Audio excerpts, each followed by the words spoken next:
Good morning, everybody. We're so busy being mic'd up, I missed the introduction, so I wasn't quite sure whether you were ready for me to start or not, but there we go. Okay, well, as you know, I'm Tony Watson. I'm a prison chaplain at High Down Prison and a prison volunteer with Prison Fellowship. And the two things are a bit sort of, the two roles get a bit blurred. I'll explain a little bit about that as we go. So, in terms of my own faith journey, pretty conventional. I grew up as a Christian in a Baptist church. Went through the usual progression that young Christians do, you know, giving out the hymn books, teaching in the Sunday school, what have you. And when my wife and I got married, we moved to Caterham. There was no, and still is no, mainstream Baptist church in Caterham, so we joined what was then a congregational church, which is now it's called Caterham Community Church, but we don't have a particular sort of denominational, sort of strong denominational tie. We'll go wherever we're comfortable and where the gospel is preached and God is worshipped.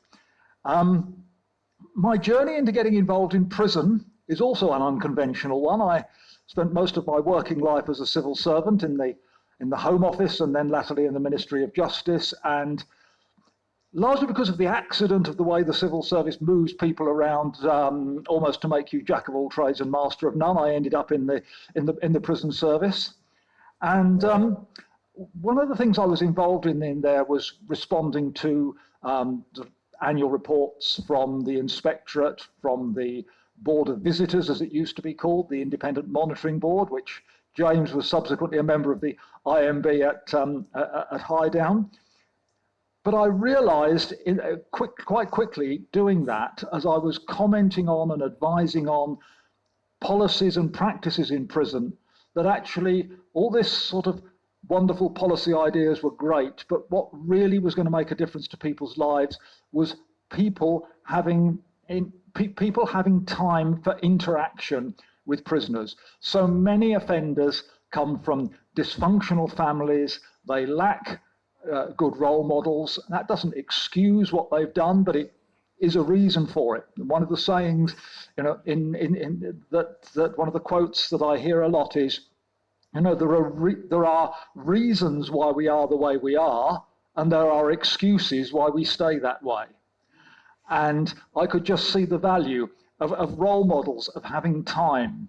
And we were talking at breakfast, and the gentleman there was saying how actually his wife is involved in going into prison, and he said, and just helping out with.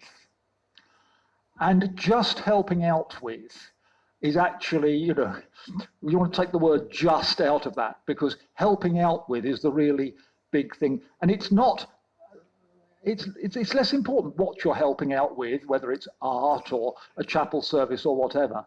It's the fact of being somebody, bringing the outside in, somebody who's a role model.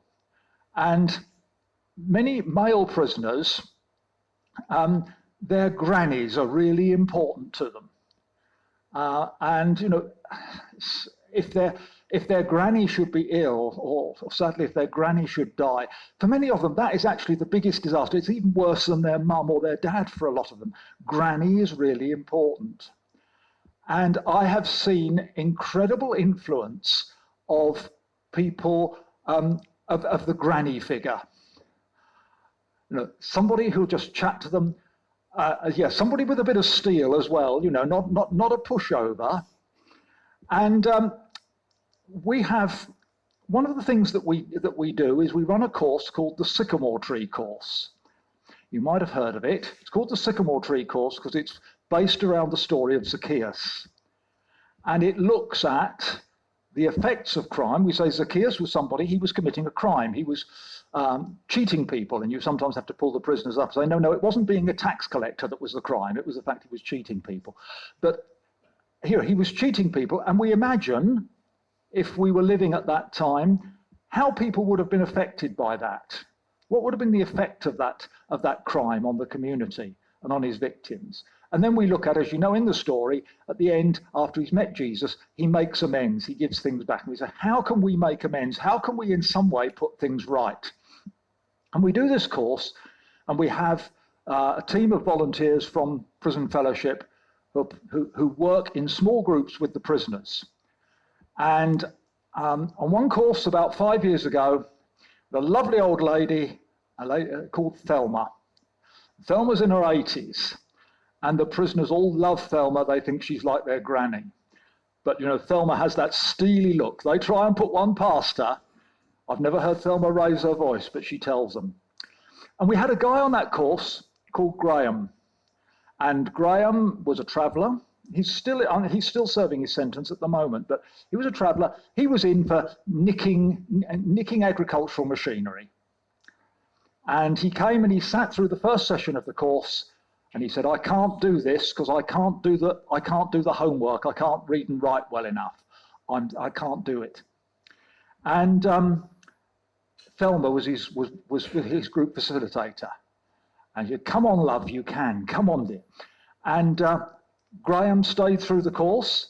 And at the end of the course, Graham made this picture. I'll pass it round. You can have so you can see it closer. Pass it round and have a look. Graham made that picture, and it says he's expressing, "I'm sorry." And you know, after that, week after week, as we were doing stuff in the chapel, Graham would come past on his way to work as we were waiting for the guys to arrive for the next course. And every time he walks past, and every time I see him on the wing, the first thing Graham says to me is, "How's Thelma?" And you know, so just being there, just having some time is so important. So what do I do in the prison? I got involved while I was still working for the prison service in the Sycamore Tree course as a volunteer facilitator. Then 11 years ago now, they were you may recall that there was a change of government, and all the money had gone, and the government had to make some dramatic cuts, and they offered some early retirement packages. And I'd been there for 37 years, and I did the sums and thought, this is an offer I'm never going to get again. I'm going to take it. And so I took early retirement and put more time into volunteering. So I did the Sycamore Tree course, went along and helped with Sunday services, playing the keyboard, sometimes preaching, getting involved with the chapel music group. And that was interesting, because we said, okay, well, we'll start a music group. We'll get prisoners who are musical can come along and help to lead the worship. And some of them came along because they were Christians and did want to be part of the service. Somehow there were always 3 times as many at the practice in the week than actually came to the service, because they weren't really interested, some of them, in worship, but they were jolly interested in getting their hands on a guitar for a little while. But you know, we noticed a huge difference as we did that. They would come in and they would all be, I want this guitar, and I can play the drums. And it's one of those interesting things. About 1 in 10 of the prisoners who say, I can play the drums, actually have any sense of rhythm. They all think it's a good excuse, or anybody can do that. But they come along, and they'd all be pushing themselves. I'm going to lead this. We want to do this way. I want that instrument. Within a couple of weeks, we would see these men turning to actually encouraging one another, saying to them, gosh, you're really good at that. Mum was saying, well, I'm not very good. Yes, you are, you're really good. Let me help you, you'll do it this way. And for men whose background was always me, just pushing for themselves, just being part of a group making music had an incredible power of making them think about one another. And so hopefully that sort of thing actually then goes on to influence them in other aspects of their lives. So I got involved with all of that. I went and did the teaching qualification to enable me to be a tutor on the Sycamore Tree course. And then it began to be discussed that actually, yeah, well, you can do so much as a chaplaincy volunteer, as a member of Prison Fellowship. I'd also become a trustee of Prison Fellowship. I think they thought probably having just left the prison service, I probably had a lot of contacts in my address book. So I served 7 years as a trustee of Prison Fellowship. The rules say you can serve 6, but they asked me to stay on an extra year exceptionally because they just changed the chair. So I served my maximum term there. But there was thing, actually to be a chaplain, to do some things, you need to be accredited by a church as a minister. So I got links with an organisation called Christian Prison Resourcing, through whom I've got a ministerial accreditation through the Old Baptist Union that enables me to, authorises me to continue as a chaplain. And that's why I've been able to continue to do so much during lockdown when many ordinary volunteers were prevented from coming in. And just alongside that, I'm also involved as a trustee with a charity called the Nehemiah Project, which runs a couple of houses up in South London for people coming out of prison who've had problems with drugs or alcohol. And that's also a Christian-based charity. Prison Fellowship, we run this Sycamore tree course that I've talked about. We run something called Angel Tree, which is about giving presents to prisoners' children at Christmas. The children should not be the victims of their parents' actions. And so we get the fathers or the mothers tell us about their children. They tell us what they're interested in. The parents write a Christmas message, a gift tag. We then buy the present and send it to the children. And we send about 4,500 Christmas presents to prisoners' children. We have volunteers who write letters to prisoners who can't, who don't have anybody to write to them. We have a prayer line. They can telephone free from the prison to this prayer line and put in their requests to be prayed for. Since lockdown, Prison Fellowship has been providing weekly sort of Bible study messages to all prisons in England and Wales. I've been part of a small team writing those and edit. We sort of peer review and edit each other's, and that's continuing to go out. I know they could have Every Day with Jesus, they could have Daily Bread or whatever, but it's good for them to have something that's written in their language, understanding their situation. And so we issue those every week, and they're just starting to go international. Apparently Prison Fellowship in France has started translating them and using them in France. So I suppose I should say I'm now a devotional writer of working internationally, but there we go. And we do all sorts of stuff as volunteers. We do all sorts of stuff to help the chaplains, the paid chaplains, go about their duties. The chaplaincy have to visit every prisoner in the prison hospital every day, have to visit every prisoner who's in cellular confinement every day. We visit every new prisoner within 24 hours of arrival, and then we do that. We do that in turn. So, one day the imam will do the rounds of the segregation unit, another day I'll do it, and so on, and then we follow up prisoners according to prisoners of our own faith according to their specific needs. I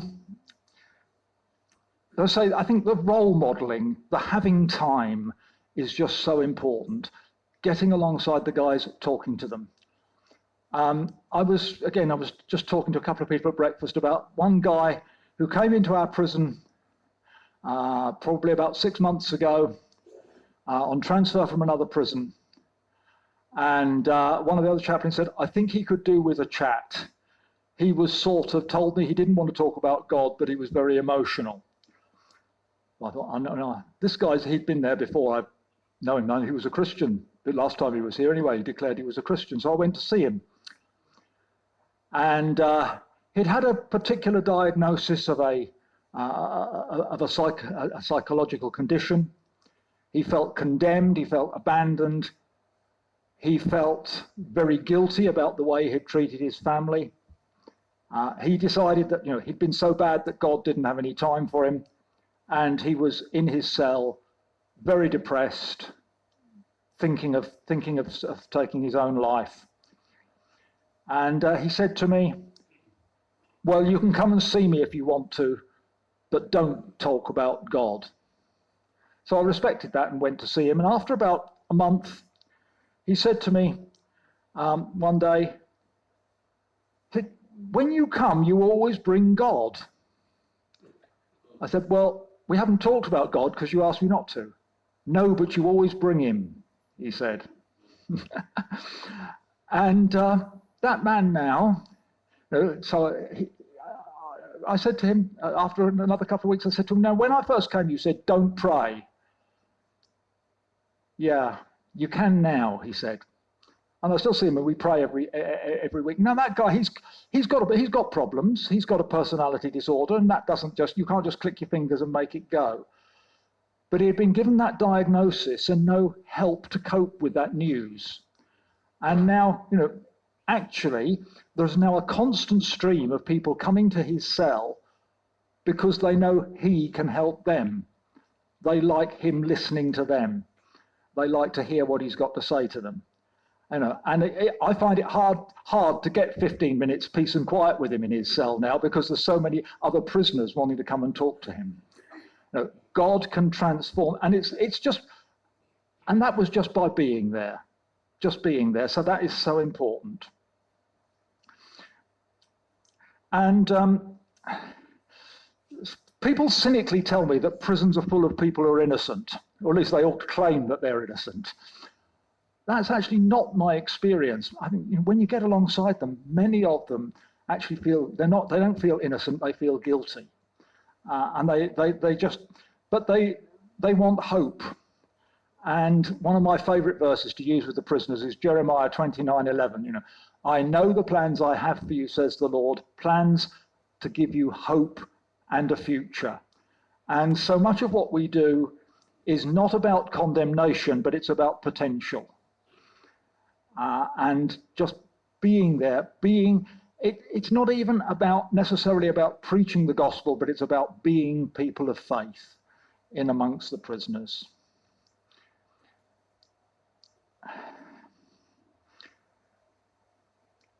I met a guy on a Sycamore tree course in Wandsworth, and he was very determined to change.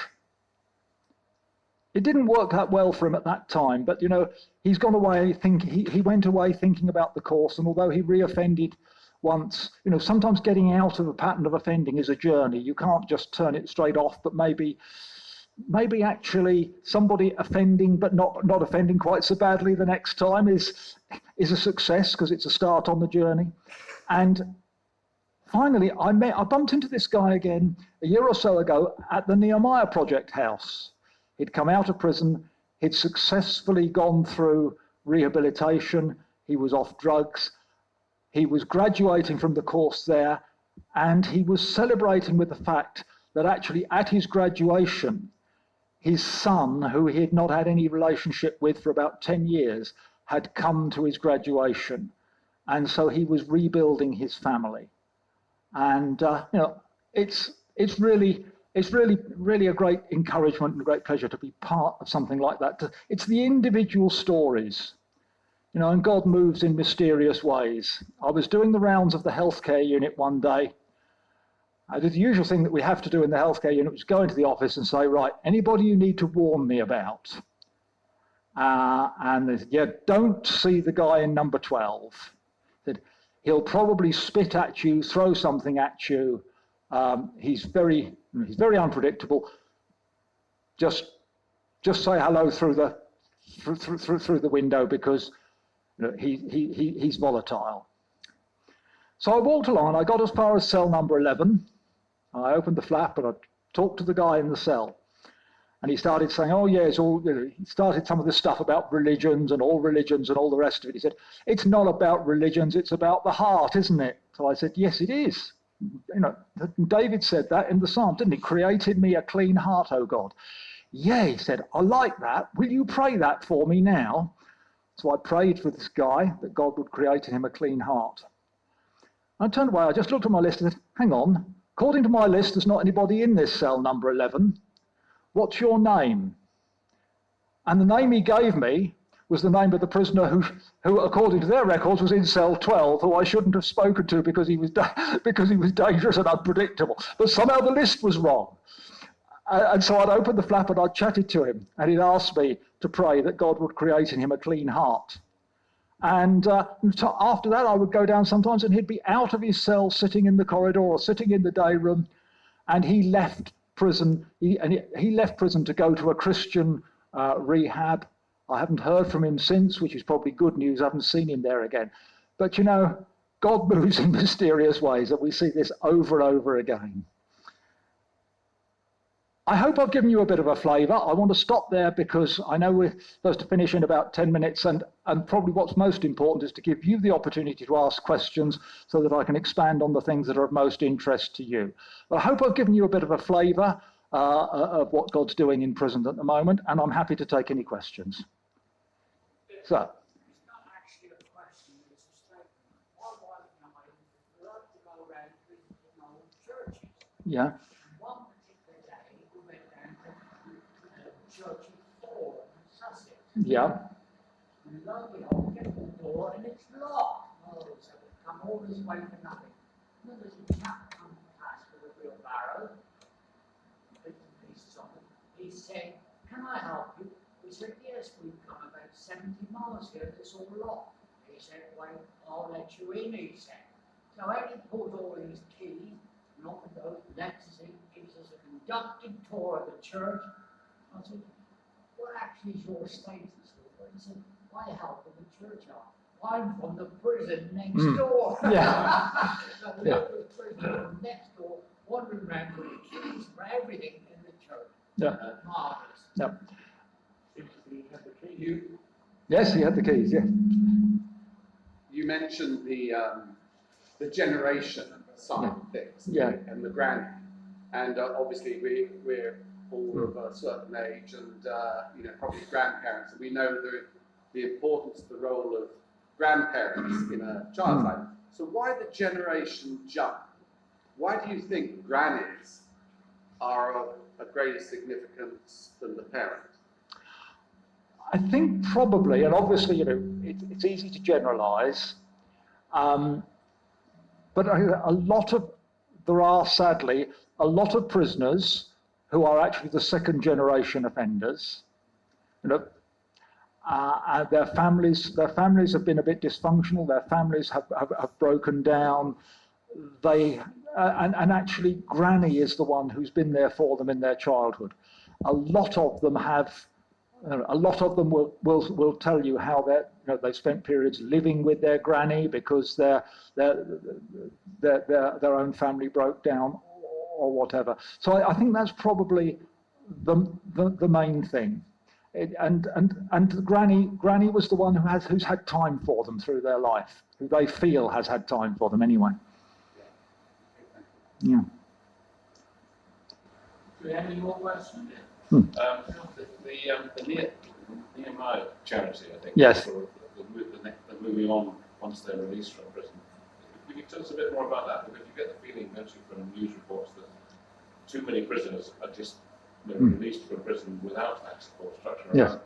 Yes. And how does it work in terms of some of the individual cases and the general provision for that sort of care? Yeah. Okay. Yeah. I mean, it is a problem, and it's particularly a problem at the moment because during the pandemic, the organisations who normally work in prison to help prepare people for release have not, they've not been there in the same way. So yes, there are a lot of prisoners who are sent out without enough preparation. There are a lot of prisoners if they haven't got accommodation or somewhere to go, something is usually arranged for them, but it's very much at the last minute. So all the supporting networks aren't put in place. So that is a problem. What we do with Nehemiah is that we normally try to take people in consultation with the drug workers in the prison, because we will only take people who are abstinent at the point they come to us. They have to be drug tested on arrival. There are other organisations who will work with people who still have a problem, but we work on the basis that the houses are completely drug and alcohol free. We also work, they are very small units, sort of 9, 10 people living in a house.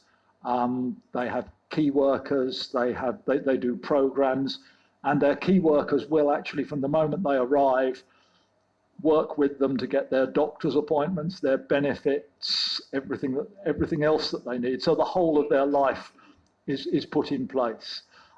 It's expensive. We get the housing benefit pays for their roof over their head, and we have to go to charitable trusts and so on for the funding for everything else that we do with them.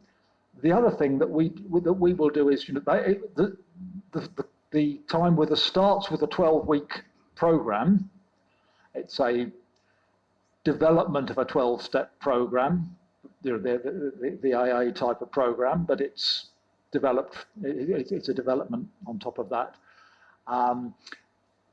But then at the end of that 12 weeks, we have move-on houses that we look up, so they can actually stay in the program for up to 2 years. We don't. That's the other problem. Is actually you put somebody through a program, or they go through a program, but they don't live on site, so they come and go. So, and we've been looking. We are looking to expand. We've recently expanded, doubled the size of the project, but we took a decision to do that by buying more small houses. One of the options was, well, we've got 12 bedrooms here. Suppose we sold this and bought something with 24. And we said, actually, no, it's the fact that it's almost a family and it's not a hostel that makes it work.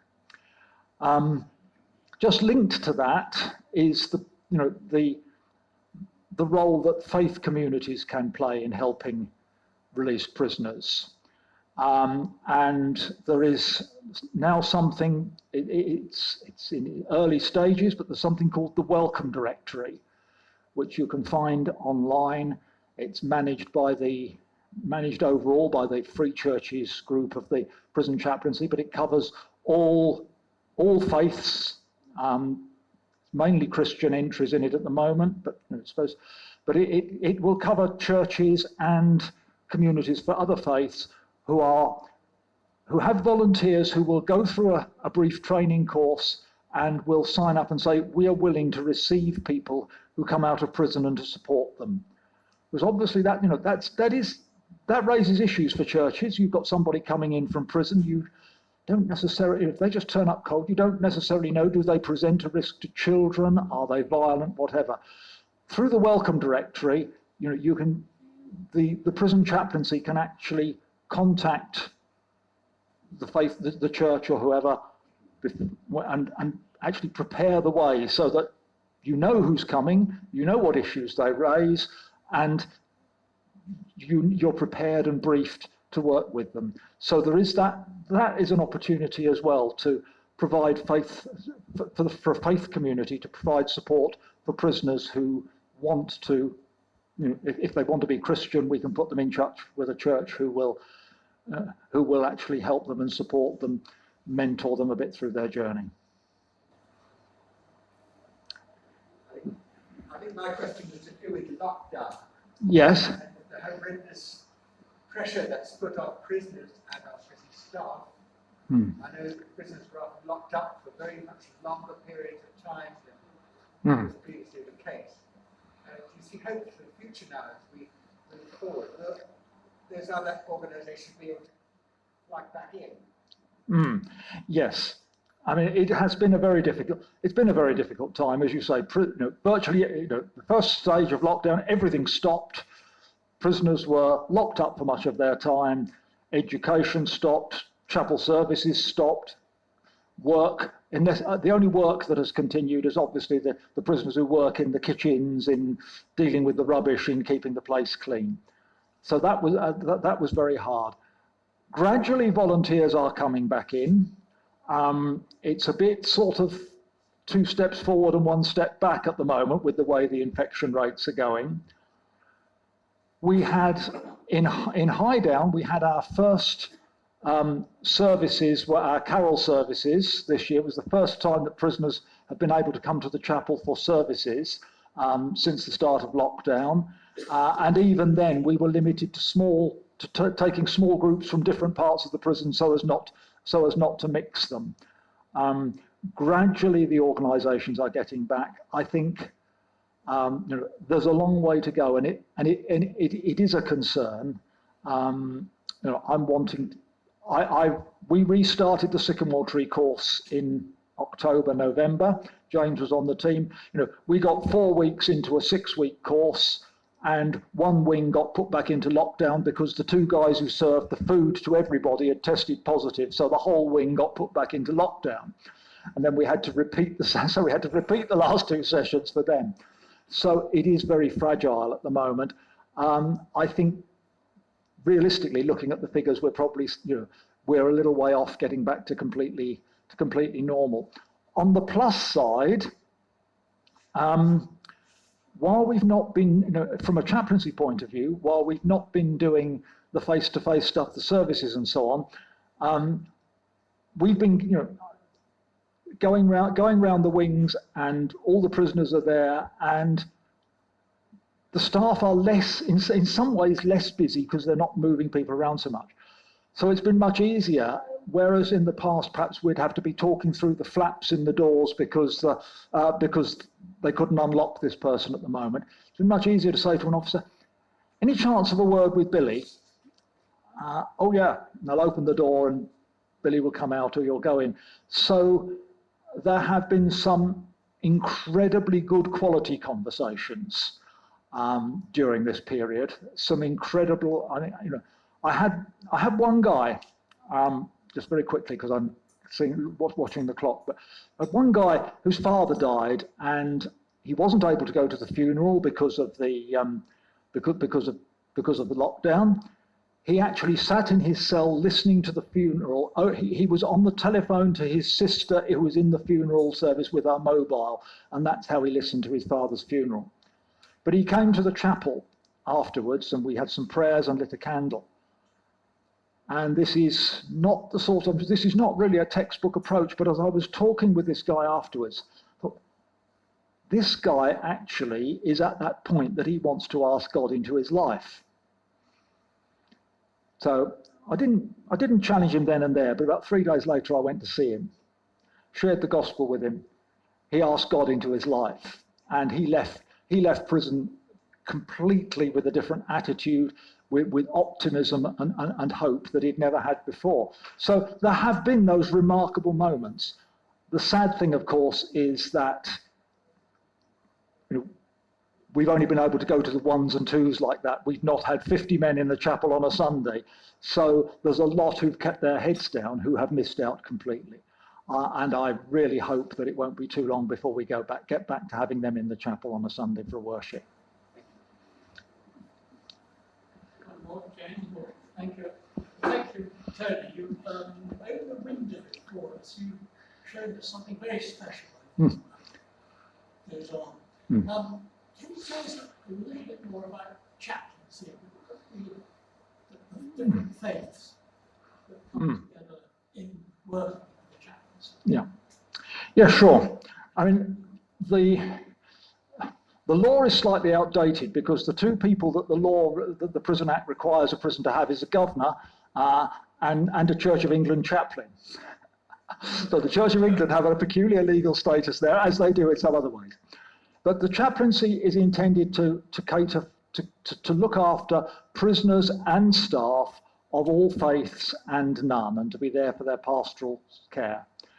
So generally, the model at Highdown, and it's generally the same elsewhere, is that you will have at least one full-time Church of England chaplain, a full-time Roman Catholic chaplain, a full-time imam. They are employed and paid staff. You will have a managing chaplain who is in charge of the whole team. Traditionally, that role went to the Anglican, but now it can be anybody. It's whoever is the most senior chaplain. At Highdown, our managing chaplain is a Muslim, and that actually works extremely well. He's a very good manager. He gives us a great deal of support and a great deal of encouragement, actually, to go and help Christians practice their faith. You know, they're selected because they actually support the concept of faith rather than fighting the corner of a particular one. So we have those paid staff. We have a free church chaplain paid 1 day a week. We have for the faiths that are less numerous, we have people who are paid on a sessional basis who come in as required. So we have a rabbi, we have a Buddhist, we have a Hindu who comes once a week, we have a Sikh who comes once a week. But we do work very much as a team in terms of, we will see each other's people. We will, if they're distressed, we will offer them some comfort and then make sure that they get to see the person of their own faith.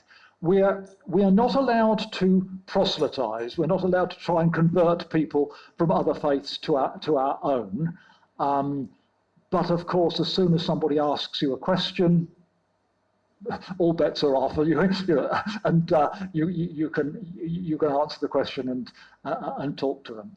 And certainly, I think one of the things as Christians is that many people who were brought up perhaps nominally Christian or nominally Church of England will register themselves as such when they arrive, and they'll start to think about, well, I used to go to Sunday school and what have you. So we do get a lot of questions that open the way for us. But in terms, we work as a multi-faith team in terms of provision for the whole prison. We have our chapel is used for a wide variety of things. We have curtains to screen the altar when somebody from another faith is using it, and so on. But it does work incredibly well because everybody there, whatever their faith, is committed to the well-being of the prisoners. Does that answer your question, James? I have some experience in the meeting. Steve and I go there. And there's one thing that's most important is listening to people. Yeah. And I don't know if ever you just during this lockdown, you have to talk to strangers. Let's stop and talk to them now. Because people want to talk, they want to share. That's very important. And that's my whole job right now, just listening to people. Yes. And that's absolutely right. And I think one of the areas, somebody once said to me, as part of my training going into prison, you never promise them anything. I know what they mean is you never promise, because actually the place is so complex and so many things can throw the regime into disarray that actually you promise something and then you can't deliver it. But I actually think what's important, you have to think, what, as people of faith, what can we do, what can we be that is distinctive? And you're right, listening is one of those things, because nobody has time to listen to them. Now, many of the prison officers are great people with the interests of the prisoners at heart who would love to listen, but they have very little time to do it. Particularly as volunteers, we have the time to listen because we haven't got a job to do. And you're absolutely right. I think that's one of the key areas where Christian volunteers can be distinctive and can stand out in prison as listening, giving time. John, this isn't a question either, but it's an experience.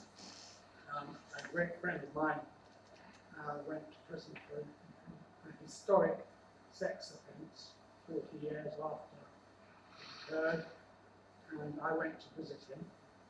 That was an experience in itself. And I also corresponded with him throughout his 40-year sentence. He was somebody in life who had been deeply Christian. He would attend Mass every day. And it was a complete shock when this came revealed. But he determined to make the best of it. He was disabled in the sense that he had severe osteoporosis and was bent double, and he had a succession of cell mates, and he was always worried when there was going to be a change, who was coming, whether they would be the same. But without fail, his experience was that the people who shared the cell were always helpful. They would get us trade food, they would do this. And it was a real eye-opener corresponding with them through that period. And he's now out and back to sheltered accommodation and back to Melbourne.